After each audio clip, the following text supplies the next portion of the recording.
Nome: Eduardo Paul. Cidade: Joaçaba, Santa Catarina.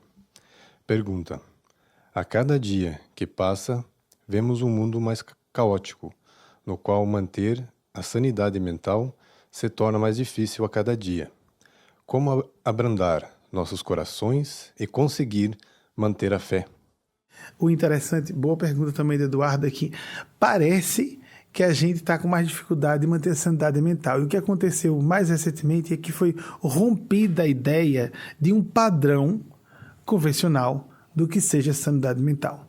Não existe um padrão do o que é ser normal, o que é ser mentalmente são. Psiquiatras, psicólogos, psicanalistas mais informados hoje dizem que vivemos uma era em que as pessoas aceitam suas anomalias, suas anormalidades. Se nós não percebemos traços de loucura, nós estamos mais loucos do que os outros. Se nós não percebemos traços de inconsistência em nossas almas, nós estamos mais inconsistentes do que outras pessoas. Então, quem não enxerga defeito em si, tem mais defeitos que os outros. Tem soberba. Além dos outros defeitos, que os outros veem. A pessoa pode não ver, mas as outras pessoas veem. Me recordo que a primeira vez que eu vi, na adolescência ainda, com uma amiga, a gente estava conversando, eu fazia muito isso, caminhava, eu era o único adolescente que dirigia, dos meus amigos, então, no Brasil tinha isso, não é?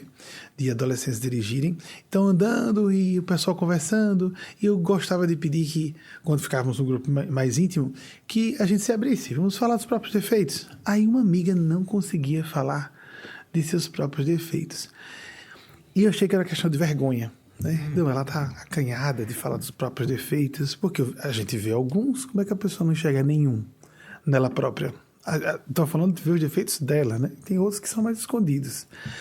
E a gente adolescente vê menos do que costuma ver mais velho. Quando eu fiquei sozinho no carro, ela reconheceu que realmente não conseguia ver falhas em si.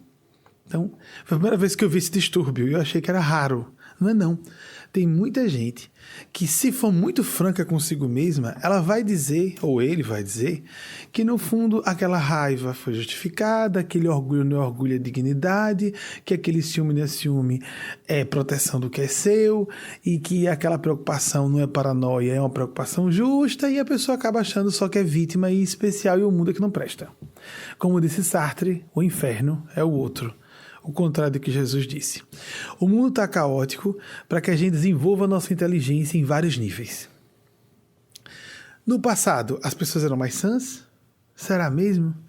A pessoa santa, que é mais do que sanidade, a pessoa santa, era aquela senhora que suportava os abusos do marido, o espancamento e agradecia calada os desígnios de Deus para ela.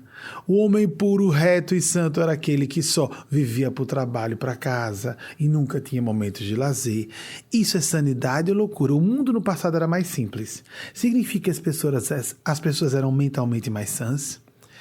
A fé era estar de joelhos, num genuflexório, numa igreja, passando um terço, fazendo preces decoradas, repetitivas, acreditando que a igreja determinada fosse qualquer igreja.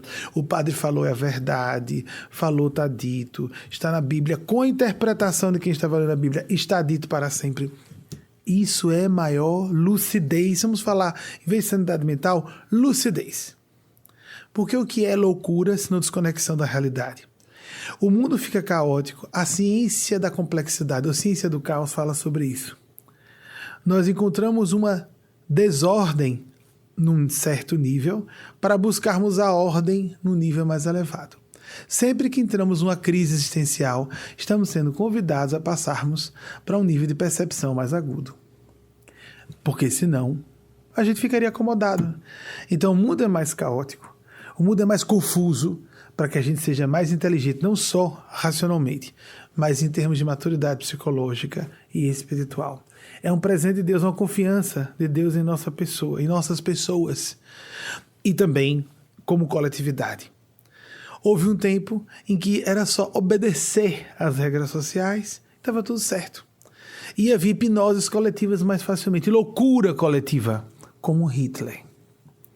Na Alemanha nazista, ele foi um responsável por criar uma hipnose coletiva. As pessoas estavam lá. abaixando a cabeça, levantando a mão. Ou o contrário, erguendo a cabeça, levantando a mão, enlouquecidas. Isso é sanidade mental? Ou então a sanidade mental da brasileira, que em vez de levantar a mão na época, abaixava a cabeça para o ditador, Getúlio Vargas, e estava tudo certo.